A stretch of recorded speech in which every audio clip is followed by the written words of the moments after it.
नमस्कार दोस्तों, जगत इन्फोटेक आपके लिए माइक्रोसॉफ्ट एक्सेल के ऊपर एक लर्निंग सीरीज़ लेकर आ रहा है। लर्निंग सीरीज़ के इस पहले वीडियो में आपका बहुत बहुत स्वागत है। दोस्तों, हमारा उद्देश्य यह है कि इस सीरीज़ में एक्सेल के बेसिक टॉपिक से शुरू करके धीरे धीरे हम एडवांस टॉपिक्स को कवर करेंगे, जिससे आप अपनी एक्सेल के नॉलेज को स्केल अप कर सकें। हम इसमें धीरे धीरे एक्सेल के अलग अलग टॉपिक को ब्रीफली कवर करेंगे और उम्मीद करते हैं कि आपका एक्सेल नॉलेज इन्हांस होगा।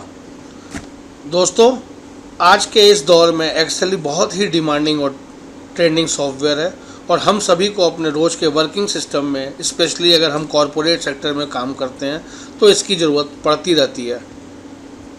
इसलिए हम लोगों ने इस पूरे सीरीज़ को इस तरीके से तैयार किया है कि इसमें हम बिगिनिंग स्टेज के जो टॉपिक्स हैं उनसे शुरू करते हुए आपको एडवांस लेवल तक ले जाने के लिए जितने भी टॉपिक हैं मोस्टली हम सभी कवर करेंगे और उनको हम डिटेल में आपको एग्जांपल्स के साथ समझाने की कोशिश करेंगे, जिससे आप अपने आप को एक्सेल में प्रो लेवल पे फील कर सकें। आज के इस पहले वीडियो में हम देखेंगे कि एक्सेल का क्या स्ट्रक्चर होता है। जब हम एक्सेल को ओपन करते हैं तो हम किस तरीके का स्ट्रक्चर पाते हैं। तो चलिए, इस बात की देरी है, शुरू करते हैं। एक्सेल को हम ओपन करते हैं।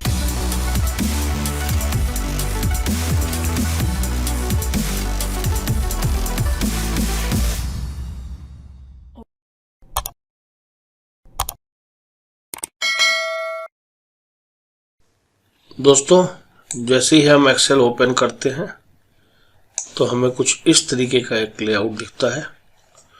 इसमें लेफ्ट हैंड साइड में अगर आप देखेंगे तो यहाँ पे हमें रिसेंट एक्टिविटीज़ जो हमने की हैं, जिन जिन वर्कबुक्स को हमने पीछे ओपन किया होगा वो यहाँ पे दिखते हैं।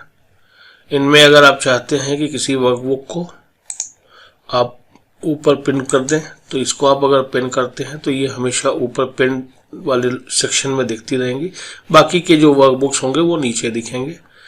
इसी तरीके से अगर आपने कोई वर्कबुक सेव की हुई है अपने सिस्टम पे, अगर आप उन्हें ओपन करना चाहते हैं तो आप यहाँ से उनको ओपन कर सकते हैं। राइट हैंड साइड में अगर हम इधर देखें तो ये हमारी ब्लैंक वर्कशीट का ऑप्शन है कि अगर हम इस पर क्लिक करते हैं तो ब्लैंक वर्कशीट पे हमारे पास खुलेगी। इसी तरीके से कुछ ये टेम्पलेट्स दिए हुए हैं।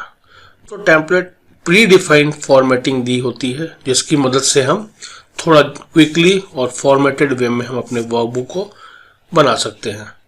चूंकि अभी हमें एक्सेल को सीखना है तो हम प्लेन वर्कबुक या ब्लैंक वर्कबुक से शुरू करेंगे। तो जैसे ही हम एक्सेल की स्क्रीन को ओपन करते हैं, किसी वर्कबुक को ओपन करते हैं तो हमें वर्कबुक का इस तरीके का लेआउट मिलता है। सबसे सेंटर में अगर आप यहाँ देखेंगे तो यहाँ पे आपको दिख रहा है बुक 1.एक्सेल, मतलब एक्सेल में हमने बुक 1 खोला हुआ है। क्योंकि ये बुक को भी हमने जस्ट ओपन किया है, इसको कुछ नाम नहीं दिया हुआ है, तो बाय डिफॉल्ट यहाँ पे बुक 1 आता है। जैसे ही हम इसमें अपना काम करने के बाद इसको जिस भी नाम से सेव करेंगे तो वो नाम यहाँ पे दिखेगा। तो लेफ्ट हैंड साइड में अगर हम आते हैं तो ये हमारा क्विक एक्सेस टूल बार है। क्विक एक्सेस टूल बार के बारे में अभी हम इसी वीडियो में आगे देखेंगे कि हम इसको कैसे यूज करते हैं। राइट साइड में अगर हम आते हैं दोस्तों तो ये हमारे ऑप्शंस हैं। ये आपको मालूम है, अगर हमें इस ऑप्शन को, मतलब इस वर्कबुक को क्लोज करना है तो इसको हम क्लोज करने का ऑप्शन है। इसी तरीके से हम इसको रिस्टोर डाउन कर सकते हैं या कर सकते हैं, तो हमारे इस वर्कबुक का जो लेआउट है वो छोटा या बड़ा होगा। अगर हम इसको मिनिमाइज करना चाहें तो ये मिनिमाइज का ऑप्शन है कि ये मिनिमाइज हो गया और फिर हमने इसको मैक्सिमाइज कर लिया। इसके बगल में ये रिबन के डिस्प्ले का ऑप्शन है कि हम अपने इस रिबन को और टैब को किस तरीके से डिस्प्ले कर सकते हैं।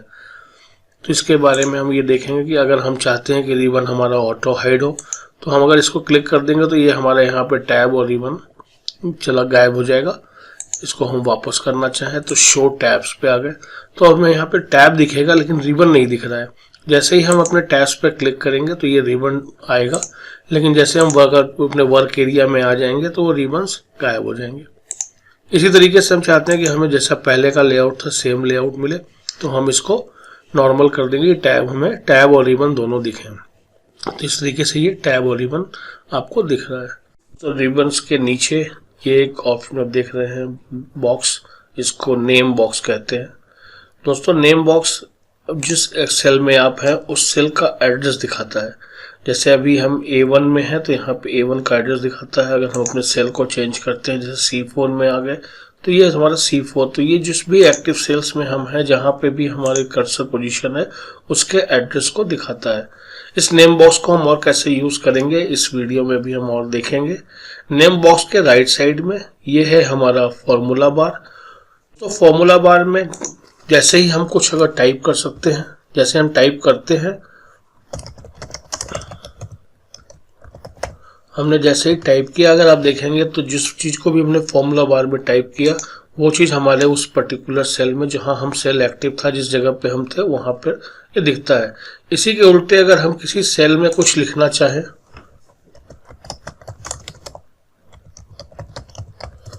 तो जैसे ही हमने इसमें लिखा, वो चीज हमारे फॉर्मूला बार में दिखता है।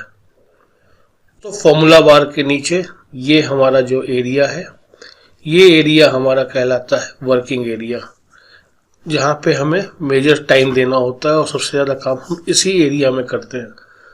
तो इस एरिया में अगर हम बात करें तो इसमें हमारे ये कॉलम्स हैं।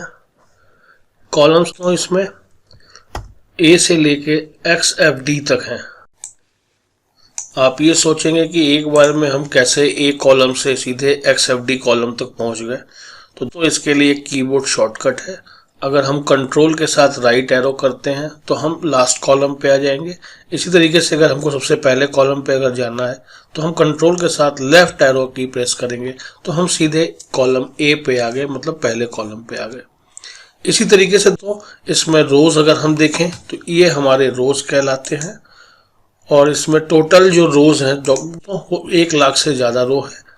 तो इस तरीके से हमारे पास A से लेके XFD कॉलम और 1 लाख से ज़्यादा रो है, जो आपको कंप्लीट डेटा मैनेज करने का आपको जगह प्रोवाइड करते हैं।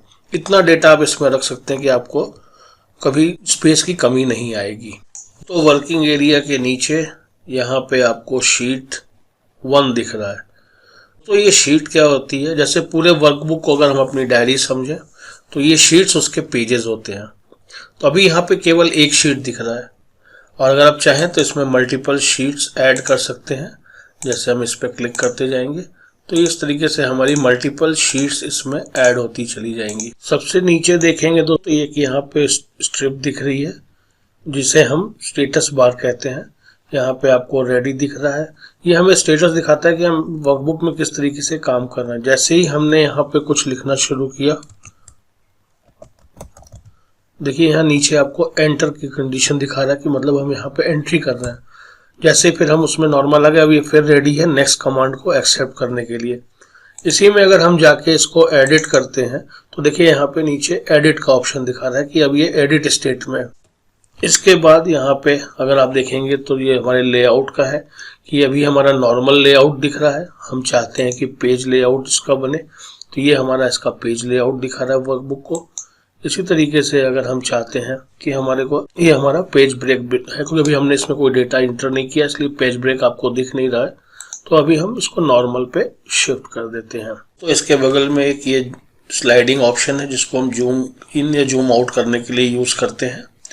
हम इसको अगर जूम इन जूम आउट करते हैं तो ये हमारा छोटा होता जाता है, मतलब हमारे जो कॉलम कंटेंट्स हैं वो छोटे हो रहे हैं, जिससे ज़्यादा से ज़्यादा रो या कॉलम इसमें आप इनकॉर्पोरेट कर सकें। इसी तरीके से अगर हम इसको बड़ा करते हैं तो हमारे पास ये नंबर ऑफ रोज और कॉलम हम कम हो जाते हैं, क्योंकि जो डेटा है वो हमें बड़े व्यू में दिखना शुरू करता है। तो इसको हम मिनिमम 10% और मैक्सिमम 400% तक ले जा सकते हैं। तो हम इसको नॉर्मल पे 100% पे कर देते हैं। तो इस स्टेटस बार का एक फीचर और भी है, अगर हम किसी भी कॉलम में उसमें डेटा अगर हम कुछ डालें, जैसे हम यहाँ पे कुछ न्यूमेरिकल डेटा ऐड कर रहे हैं,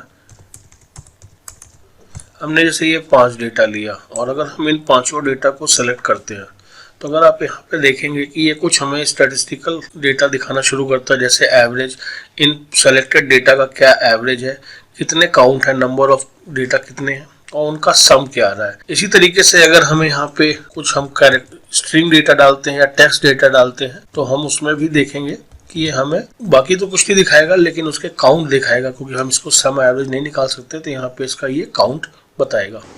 दोस्तों इस वीडियो में बस इतना ही। एक्सेल सीरीज़ के अगले वीडियो में नए टॉपिक के साथ आपसे एक बार फिर मुलाकात होगी। अगर आपको ये वीडियो पसंद आया तो प्लीज़ इसे लाइक करें, सब्सक्राइब करें और ज़्यादा से ज़्यादा लोगों के साथ शेयर करें। थैंक यू दोस्तों।